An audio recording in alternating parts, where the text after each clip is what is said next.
Sickness. How can we handle it effectively?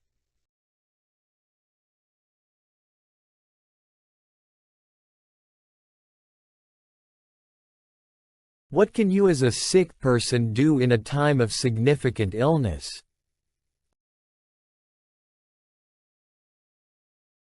Ask God to show you the cause of your sickness. This is the first thing you must do. There may be various reasons why you became sick, as previously mentioned. Sin, however, is the primary cause of many illnesses. It therefore stands to reason that if sin is one of the main causes of sickness, then preventing the thinking, speaking, and doing of sin will also prevent the onset and worsening of sickness.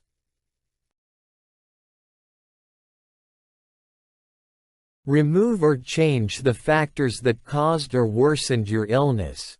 Certain things may be obvious to you, whereas other things may be completely unknown to you. It is not always easy to determine what triggers or worsens certain symptoms, in order to remove them. The things that need to be changed to avoid frequent relapses and have longer periods of remission in certain medical conditions are also often not apparent. The unhealthy foods a person eats, his lack of physical exercise, the tight shoes he wears, the bitterness towards his brother, his tight work schedules, or even the lack of care for his elderly mother, are some of the things that he may need to change for healing to take place.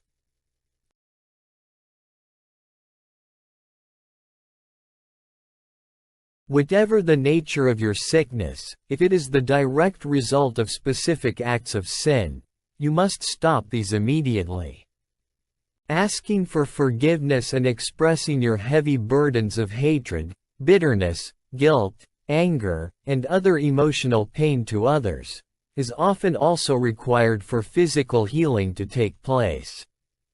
When reading James chapter 5 verses 15 and 16, you notice the unmistakable connection between sin and sickness. You must also confess your sin and ask God to forgive and cleanse you from it. This is indeed what David did when he was sick. I acknowledged my sin unto you, and my iniquity have I not hid.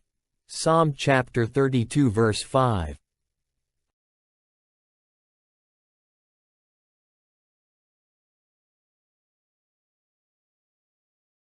Pray to the Lord for healing. This prayer for healing is to be distinguished from the prayers of people from other religions. The prayer of the Christian is based on the Bible and directed to the God of the Bible, the Creator and Restorer of man. Prayer, or more accurately, prayer therapy, is not an alternative, adjunctive, or supportive treatment. Prayer to God for healing is in fact the main element of your treatment. It appears right on top of God's prescription chart for you, followed by your medication, assistive devices, bandages, exercises, support, or operation where required. Unlike these things, prayer has no restrictions regarding its form, dosage, strength, or frequency. Consider David's prayer for healing. Have mercy upon me, O Lord, for I am weak. O Lord, heal me, for my bones are vexed. Psalm chapter 6 verse 2. God hears the prayer requests that are according to His will. 1 John chapter 5 verse 14.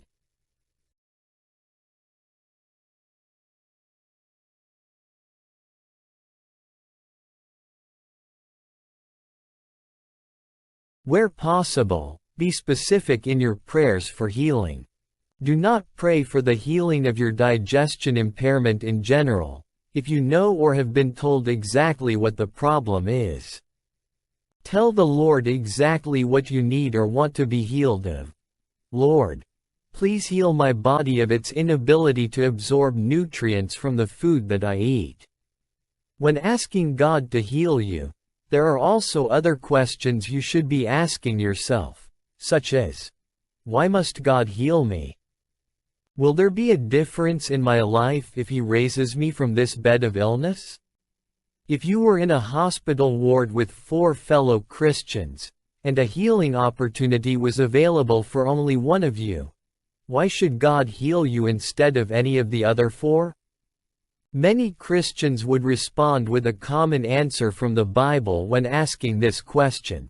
But whether in this kind of situation or not, you need to be specific in your response as to why God's healing should be your portion.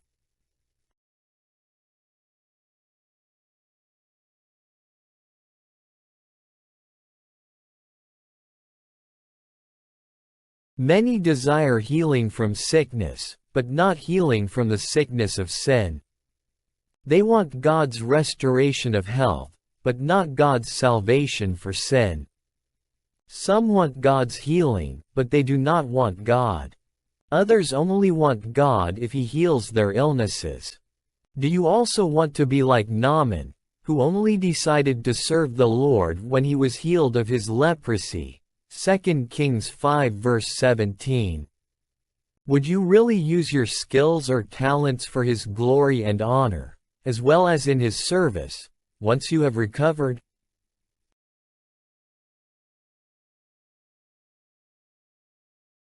People often only start praying for God's will to be done in times of sickness when doctors indicate there is no more hope for further medical treatment, and when it seems that the person will not recover from their illness.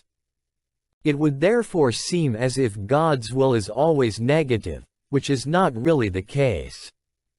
This wrong understanding even causes some believers to be afraid to pray for God's will to be done in times of such illness. It is as if faith then surrenders to the will of God. Faith does not, however, stand against the will of God, but rather aligns itself with His will. God's will is also for people to be healed. If your healing is in His will, you will definitely recover. If you were not healed, it is imperative that you ask Him to give you the necessary grace, so that you can move on to the point of accepting it.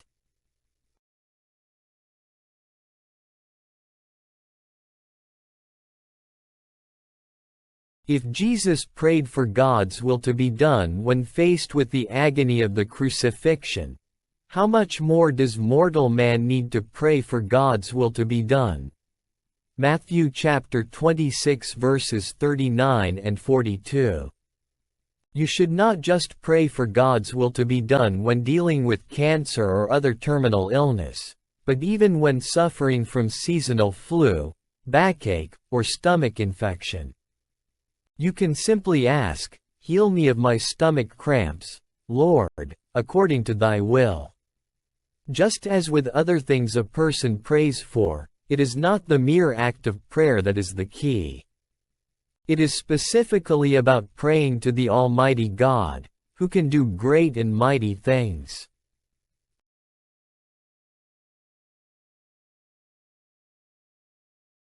Doctors are often surprised by the rapid improvement in the condition of hospitalized patients in between their daily consultations.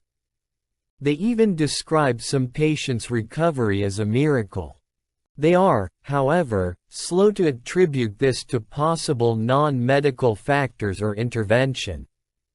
If they, for example, had been observant or well informed by the other hospital staff, they would have realized that the quick progress was due to the earnest intercessory prayer of a devout Christian, who prayed over the patient the previous day. The patient is making such a good recovery because God touched the patient's body as a result of that believer's fervent intercessory prayer. Even when observing significant improvement in outpatients, one should not be slow to consider the effect of spiritual intervention, treatment, on the health of their body and mind.